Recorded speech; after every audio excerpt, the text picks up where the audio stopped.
beasiswa katanya, tapi kok tidak bisa. Apa dibalik itu semua?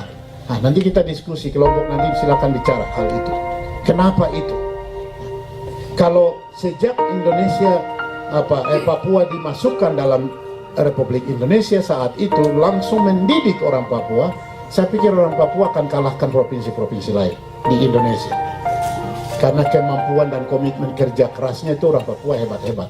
Tapi karena pendidikan itu ditinggalkan, tapi alamnya eksplorasi besar-besaran, ya diambil semua dengan stigma tadi, ya tidak bisa.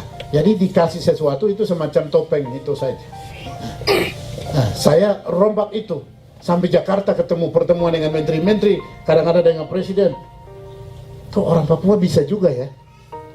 Dalam hati saya, memang lu pikir lu saja yang bisa.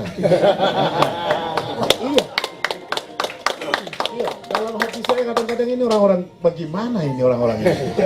Tapi itu stigma yang sudah membentuk para pemimpin di Jakarta. Ya, saya hadir di tengah-tengah mereka. Devius, kamu kok bisa ya? Saya dikasih kesempatan untuk presentase, saya dikasih kesempatan untuk bicara, poin-poin yang saya sampaikan lebih dari pikiran mereka juga. Karena pikiran mereka hanya untuk diri mereka sendiri. Saya tidak berpikir hal itu. Cerdas.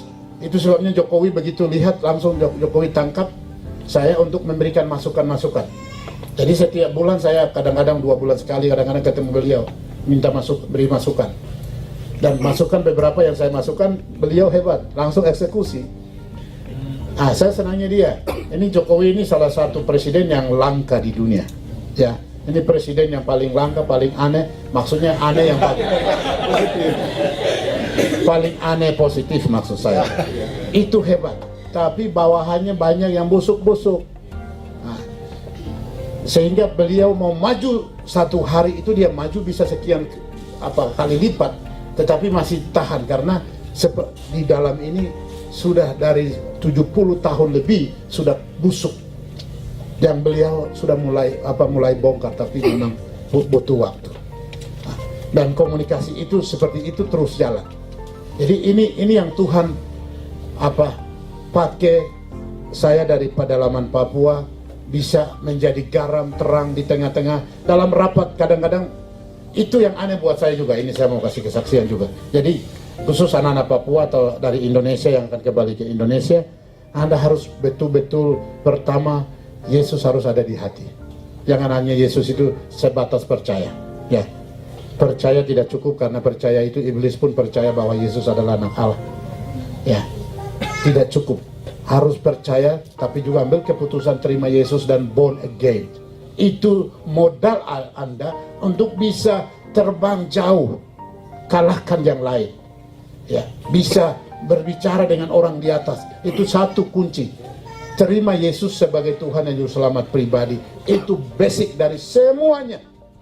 Ya, semuanya. Kalau Yesus itu sudah di hati Anda, Wahyu 3:20 kan bilang, Yesus masuk di dalam hati kita, dia akan duduk makan bersama-sama dengan kita. Berarti he is become my friend, teman, sahabat.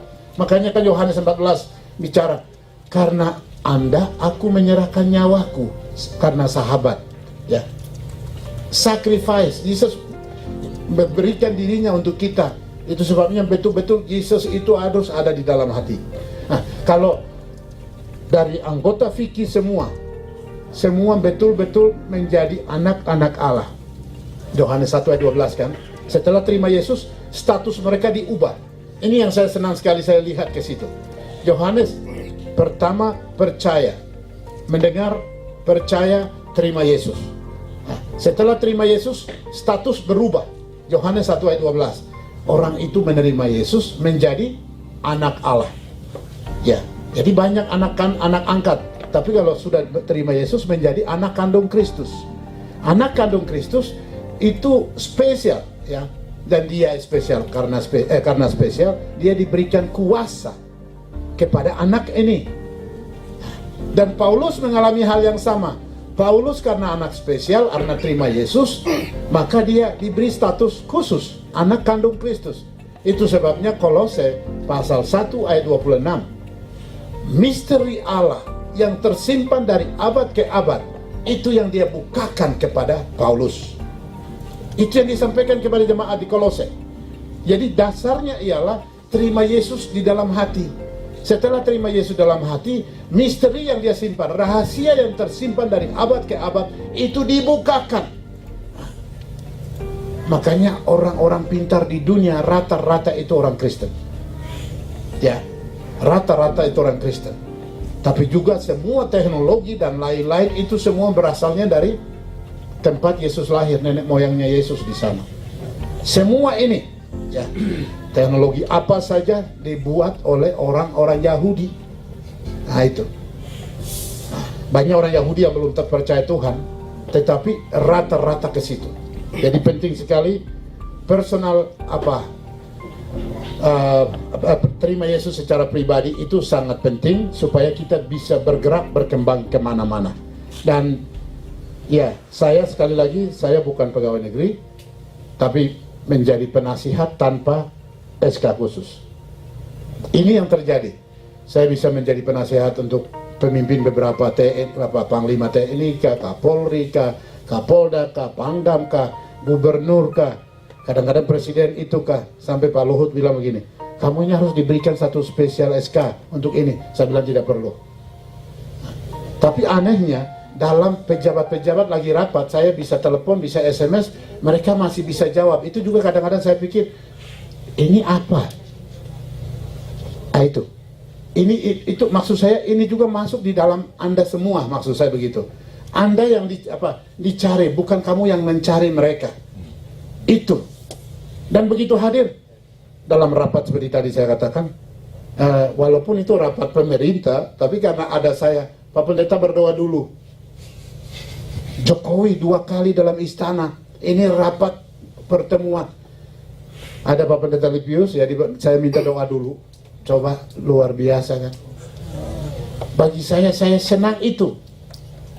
Itu maksud saya, Anda hadir di pemerintah juga menjadi garam. Di dunia bisnis juga menjadi garam. Di dunia pendidikan juga menjadi garam. Dunia kesehatan juga menjadi garam. Dunia seni budaya juga bawa musik tadi. Wah, hebat sekali 2 anak kita tadi. Saya panggil anak ya. Ya kalian anak-anak saya semua jadi. Sebelum Vika lahir kalian sebagian juga belum lahir saya lihat ya. 85. Ya. Wah, kalau seni budaya, musik seperti itu digunakan untuk memuliakan Tuhan. Tuhan pakai di situ, memenangkan orang-orang itu juga. Waduh, luar biasa. Tadi dalam renungan tadi, di antara Anda juga Tuhan utus untuk kerja di mana tadi? Saya di oil and gas. Bukan, yang kerja di mana tadi? Permainan apa namanya tadi? Oh, kasino. Iya, kasino. Bagaimana? Anda tolak? Kalau memang Tuhan utus Anda dengan khusus untuk menjadi garam di situ, why not? But, ya, tetapi Anda sudah terima Yesus belum? Itu persoalannya. Kalau sudah terima Yesus, Anda ada di dalam, bukan Kalau sudah terima Yesus, kamu yang menggarami. Tapi kalau tidak, ya, mereka yang menggarami Anda. Jadi ini penting. Anda dipersiapkan secara utuh, holistic development, ya, di dalam Kristus dengan kualitas yang bagus. Hadir di mana bukan mereka mempengaruhi Anda, tapi Anda yang membawa pengaruh. Dan ini video ini bisa kita lihat, disiapkan aja videonya.